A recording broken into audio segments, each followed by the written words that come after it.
शं वरुणः शन्नो भवत्वर्यमा शन्न इन्द्रो बृहस्पतिः शन्नो विष्णुरुक्रमः ॐ शान्ति शान्ति शान्तिः।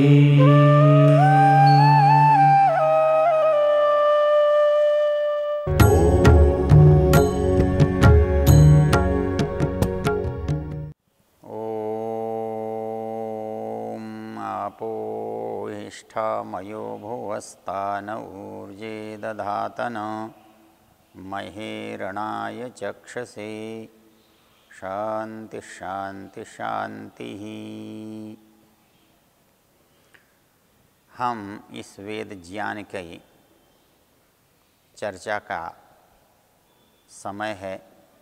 हम इस चर्चा में अनेक तरह के मंत्रों को देखा। इस समय हम ऋग्वेद के 10वें मंडल का 9वां सूक्त है। ये इसमें 9 मंत्र हैं। इनका ऋषि सिंधुद्वीपः त्वाष्ट्रः ऐसा लिखा है। इसका देवता आपः है और छंद अधिकांश मंत्रों का गायत्री है। इसमें महत्वपूर्ण बात यह है, जैसे हम जानते हैं कि जो मंत्रों का देवता होता है वो मंत्र का प्रतिपाद्य होता है या मंत्र में उसका चर्चा होती है, वो उसका विषय होता है। तो इस 9 मंत्रों का जो देवता है वो आपः है। सामान्य रूप से आपः जल को कहते हैं। संसार में जो प्रमुख वस्तुएं हैं, जो संसार की रचना है, तो इस स्थूल जगत की रचना में सबसे बड़ा योगदान जो दिखाई पड़ता है वो पंच महाभूतों का है। यद्यपि वो अलग अलग दिखाई दे रहे हैं कि ये आग है, ये पानी है, ये हवा है, ये आकाश है, ये पृथ्वी है, दिखाई दे रहे हैं, किंतु ये मूल रूप में वैसे ही नहीं है कि संपूर्ण आकाश है या संपूर्ण वायु है या संपूर्ण अग्नि है या संपूर्ण जल है, क्योंकि इसके 2 भेद होते हैं। पहले जो भेद हैं उसको हम सूक्ष्म भूत कहते हैं और दूसरा जो होता है उसे स्थूल भूत कहते हैं। ये सूक्ष्म से स्थूल कैसे बन गए? तो सूक्ष्म के स्थूल बनने की जो दार्शनिक प्रक्रिया है उसके विस्तार में नहीं जाएंगे, लेकिन समझने के लिए इतना पर्याप्त है कि जो दिखने वाला एक महाभूत है उसके अंदर शेष 4 भी होते हैं, तब ये सूक्ष्म से स्थूल बनता है। जब ये 100% एक महाभूत होता है तो सूक्ष्म कहलाता है, और इसके अंदर 50% तो जो दिखाई दे रहा है वो है और 50% में शेष 4 हैं। तो ऐसा हो जाने पर ये स्थूल बन जाता है, स्थूल कहलाता है, और ये हमारे दृष्टिगत होता है। तो हमको संसार के रूप में पंच महाभूत मिले हुए हैं। संसार के सारे पदार्थ इन्हीं से बने हुए हैं, हम इन्हीं से व्यवहार करते हैं। तो हमको व्यवहार तो हम जाने तब भी करते हैं, न जाने तब भी करते हैं। हमारा शरीर भी इनसे बना है, संसार भी इनसे बना है। तो शरीर के लिए संसार का उपयोग करो या संसार के कामों के लिए शरीर का करो, दोनों का उपयोग तो दोनों से होना ही होना है। तो हमारे प्रत्येक महाभूत का अपना अपना महत्व है, कार्य है। तो हम जिसको जितना अच्छी तरह जान सकते हैं, जान लेते हैं, उससे उतना ही अच्छा काम हम ले सकते हैं। अग्नि देवता के बहुत मंत्र हैं, वायु देवता के मंत्र हैं, तो उसी तरह से आपह के भी मंत्र हैं। एक इसका गंभीर अर्थ आपह से जो व्याप्त है संसार में, वो है पदार्थ या व्यक्ति। पदार्थ के रूप में सूक्ष्म तत्व है और व्यक्तित्व के रूप में परमेश्वर है। वो भी आपह है क्योंकि सब जगह व्याप्त होकर विद्यमान है। जैसे अग्नि सब पदार्थों में विद्यमान है, वैसे जल भी सभी पदार्थों में कम अधिक विद्यमान रहता है, तभी तो उसका स्थूल रूप बनेगा, नहीं तो बनेगा कैसे। तो उसका जीवन में हम क्या उपयोग कर सकते हैं, ये हमें तब पता लगता है जब हम उसको विशेष रूप से जानते हैं। हम वस्तु को जिस रूप में देखते हैं, हम उसका एक नाम रखते हैं या एक नाम देखते हैं, उससे वस्तु को पहचानते हैं। तो उस वस्तु और नाम के बीच में जो सार्थकता है, वो उसके गुणकर्म स्वभाव के जानकारी के अनुसार है। जल के विषय में एक विशेष महत्वपूर्ण बात है कि जल के पदार्थ के लिए संस्कृत में सबसे अधिक शब्द हैं। निघंटुकार ने जो एक वेद का शब्दकोश है, अर्थात जिसमें वेद में आए हुए जो शब्द हैं उनको समझने के लिए, उनका अर्थ जानने के लिए जो कोश बनाया है, जहाँ शब्दों का संग्रह किया है, उसमें बहुत सारी वस्तुओं के कैसे कैसे नाम वेद में मिलते हैं, ये बताया गया है। तो जो वेद से परिचित नहीं है उस व्यक्ति को बड़ा आश्चर्य होगा कि वेद में, वैदिक साहित्य में संस्कृत के 100 नाम हैं। आचार्य यास्क ने इन नामों को जब इकट्ठा किया है तो उन्होंने कहा इति 100 उदक नामानि, अर्थात 100 नाम जल के वेद में पाए जाते हैं। जब हम किसी का नाम किसी के गुणों के कारण रखते हैं तो 100 नाम किसी वस्तु के होना, ये एक बहुत बड़े विज्ञान को प्रकाशित करता है। वस्तु का जो भी नाम है उसके अंदर वो गुण है, इसलिए उसका गुणवाचक वो नाम है। और वेद में जल के यदि 100 नाम हैं तो आपको इतना तो स्वीकार करना ही पड़ेगा कि वेद में जल के 100 गुणों का परिचय मिलता है। और ये 100 गुणों का जो परिचय है तभी मिल सकता है जबकि जानने वाला इन 100 गुणों को जानता हो, तभी तो ये नाम हैं, तभी तो ये संज्ञा उसकी है। तो इस दृष्टि से इसके इतने गुण जिनका हम उपयोग कर सकते हैं, लाभ ले सकते हैं, वो हमको यदि पता हैं तो हमारे लिए बहुत उपकारक हो सकते हैं। वैसे भी हमारे जीवन में प्रत्येक वस्तु अति होने पर हानिकर है, अभाव या न्यून होने पर भी हानिकर है। हमारे पास तो एक ही परिस्थिति है इस संसार में कि हमको जितनी आवश्यक है उतनी ही सीमा में हमको मिले या हम उसका उपयोग करें, तब तो वो हमारे लिए लाभदायक है। और यदि उसमें कम अधिक हो गया, कम है तो भी हमारे लिए हानिकर है और अधिक है तो भी हानिकर है। इसको समझने के लिए एक बहुत अच्छा उदाहरण है,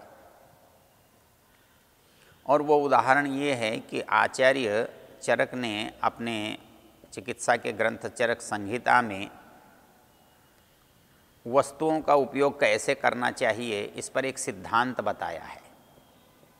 और वो सिद्धांत बनाते हुए उन्होंने लिखा है कि हमारे और संसार के बीच में, हमारी आवश्यकता और संसार की वस्तु के बीच में जो संबंध होना चाहिए उसका नाम उन्होंने दिया है सम्यक योग।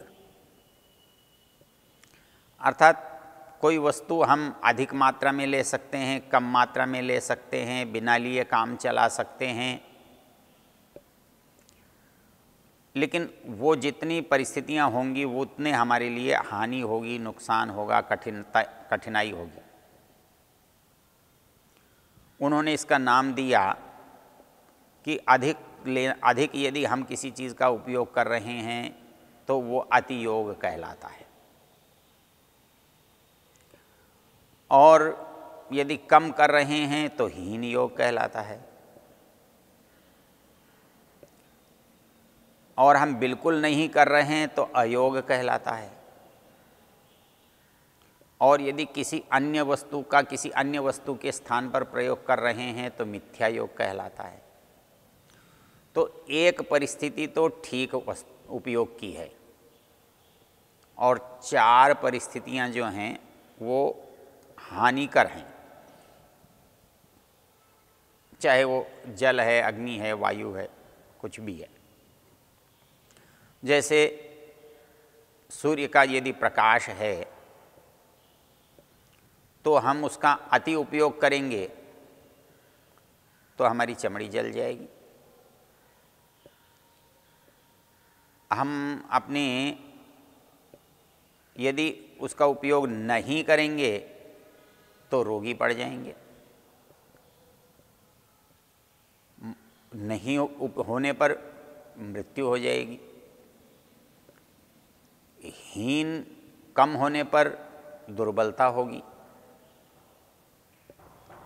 और यदि उसका अनुचित उपयोग होगा तो हमारा तंत्र बिगड़ जाएगा। चाहे बाहर की वस्तु हो, चाहे बाहर की वस्तु का उपयोग करने वाली इंद्रियां हों, उन दोनों के साथ ये नियम घटेगा। बाहर की वस्तु का उपयोग अपनी इंद्रिय के साथ ही होगा, उसके बिना तो हो कैसे सकता है। तो सूर्य के अतियोग में हमारी आँख काम करेगी, अर्थात सूर्य के तीव्र प्रकाश को यदि हम देखना चाहेंगे, देखने का प्रयास करेंगे तो हमारी आँखों को हानि पहुँचेगी, दृष्टि की अंधता हो जाएगी। और यदि सूर्य के अभाव में देखेंगे तो अंधकार हो जाएगा, हम कुछ भी नहीं देख पाएंगे, कम होगा तो स्पष्ट नहीं देख पाएंगे, और यदि गलत प्रयोग होगा तो उचित लाभ नहीं मिलेगा। तो हमारे यहाँ आचार्य चरक ने वस्तुओं का उपयोग का एक जो सिद्धांत बनाया वो उनमें 5 बातें उन्होंने कही। अर्थात आप किसी का अयोग, अतियोग, हीन योग और मिथ्या योग। अयोग है उपयोग न करना, हीन योग है कम उपयोग करना, मिथ्या योग है एक वस्तु के स्थान पर दूसरी का उपयोग करना, अतियोग है उचित वस्तु का अधिक उपयोग करना। तो ये चारों ही बातें हमारे लिए हानिकर हैं। इसलिए आचार्य चरक ने एक सिद्धांत प्रतिपादित किया, वो है सम्यक योग का। अर्थात हमें संसार की वस्तुओं का और संसार के प्रति अपने दृष्टिकोण का जो सम्यक है, स्थान उचित है, उसको स्वीकार करना चाहिए। साहित्य में एक बड़ी सुंदर पंक्ति आती है, अनौचित्यादृते नान्यत रसभंगस्य कारणम। कहता है जो बात आनंद देने लायक थी, आह्लाद देने वाली थी, प्रसन्नता देने वाली थी, वो बात बिगड़ जाती है। कब? जब उसमें औचित्य नहीं रहता, चाहे वो देश का हो, काल का हो, स्थान का हो, कुछ भी हो, पात्र का हो, तो वो अनौचित्य को हम चरक की भाषा में सम्यक योग कहेंगे। तो ये जो सम्यक योग है, इसका हमें सदैव ध्यान रखना है कि हम न तो संसार की वस्तुओं से बिल्कुल अलग होकर रहें, हमारा उसका संपर्क ही न हो, या आवश्यकता से कम हो, या अनुचित वस्तुओं से संपर्क हो। संपर्क यदि कर भी ली तो अतिशय हो जाए, अधिकता हो जाए। तो इसलिए आचार्य चरक ने कहा कि सम्यक योग होना चाहिए। और जब किसी वस्तु का हमारे साथ सम्यक योग होता है तो हम उस वस्तु से लाभ प्राप्त कर सकते हैं, हमारी संसार में उन्नति हो सकती है। तो ये जो बात प्रत्येक पदार्थ के साथ घटित होती है, वो उसके गुणों को कम नहीं करती। गुण तो वस्तु में उतने ही हैं, लेकिन उन गुणों का लाभ हम किस स्तर पर उठा पाते हैं, किस स्तर पर नहीं उठा पाते हैं, उसका जो विवेक चाहिए वो इन चीज़ों से पैदा होता है। तो संसार में सभी वस्तुएं मनुष्य के उपयोग के लिए बनी हैं और इसके उपयोग से मनुष्य को निश्चित रूप से सुख मिलना चाहिए और मिलता है। इसलिए इन वस्तुओं के अभाव में मनुष्य दुखी होता है। इन वस्तुओं को पाकर के मनुष्य के दुखों का निवारण होता है। लेकिन हम ये देखते हैं कि इन वस्तुओं के न पाने से दुखी होता है तो मनुष्य पाकर भी दुखी हो रहा है। तो पाकर जो दुखी हो रहा है वो क्यों हो रहा है, उसके लिए ये सब बातें कारण बनती हैं। तो किसी वस्तु का अतियोग, हीन योग और मिथ्या योग, ये तो उपयोग करते हुए कारण बनती हैं। और जो अयोग है वो अभाव है, अर्थात उस अभाव के कारण कोई चीज़ हमारे लिए दुख देती है। तो इन सब परिस्थितियों में जो सबसे उचित परिस्थिति है, वो उचित परिस्थिति शास्त्र की भाषा में सम्यक योग कहलाती है। तो हमको कुछ भी उपयोग करने का अधिकार है संसार में। संसार में हम ये समझते हैं जी ये सब तो हमारे लिए बना है, निश्चित रूप से बना है, लेकिन यदि उससे आपका हित नहीं होता तो वो व्यर्थ है। तो इस तरह से इन मंत्रों का ज्ञान होने से हम इनका सदुपयोग करने में समर्थ हो सकते हैं।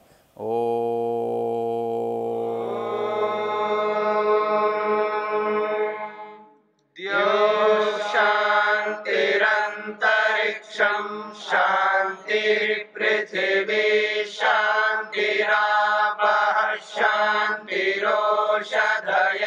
शांतिः वनस्पतयः शांतिर्विश्वे देवा शांतिर्ब्रह्म शांति सर्वं शांति शांतिरेव शांति शांति